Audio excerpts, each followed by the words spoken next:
আগাগোড়া পাক নাগরিক অথচ ভারতের ভোটার কার্ডে নাম রয়েছে। অন্যদিকে ভারতীয় পুলিশের স্পেশাল ব্রাঞ্চের খাতায় নিখোঁজ। গোটা বিষয়টি গোলমেলে ঠেকলেও বাস্তবটা এমনই। 1980 সালে ট্যুরিস্ট ভিসা নিয়ে বাবার সঙ্গে রাওয়ালপিন্ডি থেকে ভারতে আসেন ফতেমা বিবি। এরপর 82 সালে চন্দননগরের কুঠির মাঠ এলাকায় এক বেকারি মালিক মুজফ্ফর মল্লিকের সঙ্গে বিয়ে হয় তাঁর। বর্তমানে তার 2 মেয়েরও বিয়ে হয়ে গেছে। আর এমন আবহে চন্দননগর পুলিশের হাতে গ্রেফতার 45 বছর ধরে বসবাসকারী ফতেমা বিবি।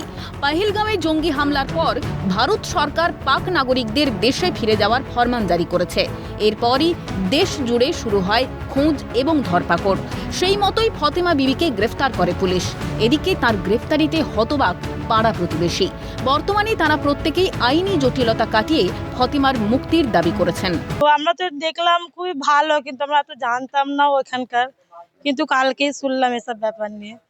কিন্তু এত বয়স হয়ে গেছে, কিন্তু ওনাকে ছেড়ে দেওয়াই দরকার। না, এটা আমরা কোনোদিনই জানতাম না। এমনি উনি নালিকুলে ওনার বাবার বাড়ি নালিকুলে বিয়ে হয়েছে। আমাদের যে আশা বেকারি ছেলে মুজফ্ফর মল্লিক, ওনার বিয়ে নালিকুলেই হয়েছে। তারপর থেকে বিয়ের পর থেকে গৃহবধূ হিসেবে এখানে আছেন।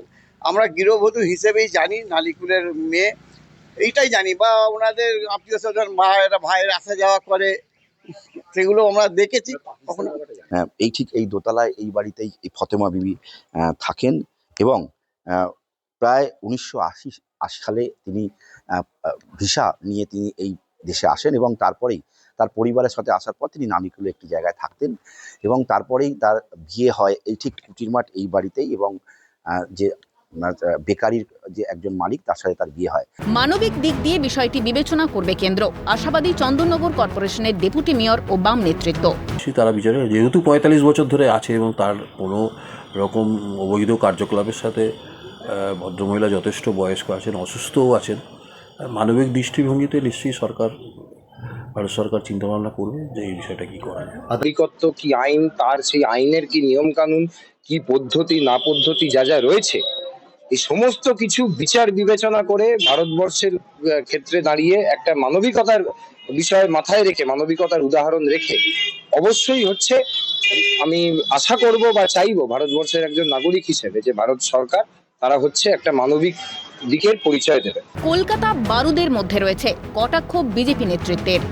আজ এই কলকাতাটা দেখা যাচ্ছে যে এক জঙ্গির মধ্যে আমরা বসবাস করছি, যেখানে পাকিস্তানি জঙ্গিরা বাস করছে। আজ কলকাতা একটা বারুদের মধ্যে রয়েছে, যখন তখন ব্লাস্ট হতে পারে।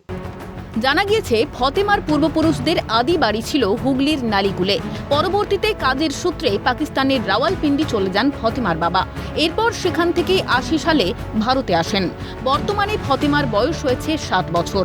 এদিকে শনিবারই চন্দননগর কোর্ট তাকে 14 দিনের জেল হেফাজতের নির্দেশ দেয়। সেই মতো ফতেমা বিবি জেল হেফাজতে রয়েছেন। বাইরে পর্যন্ত বেরোতেন না।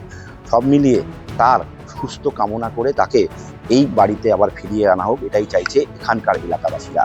হুগলি থেকে সমিত সিনহা, ক্যালকাটা নিউজ।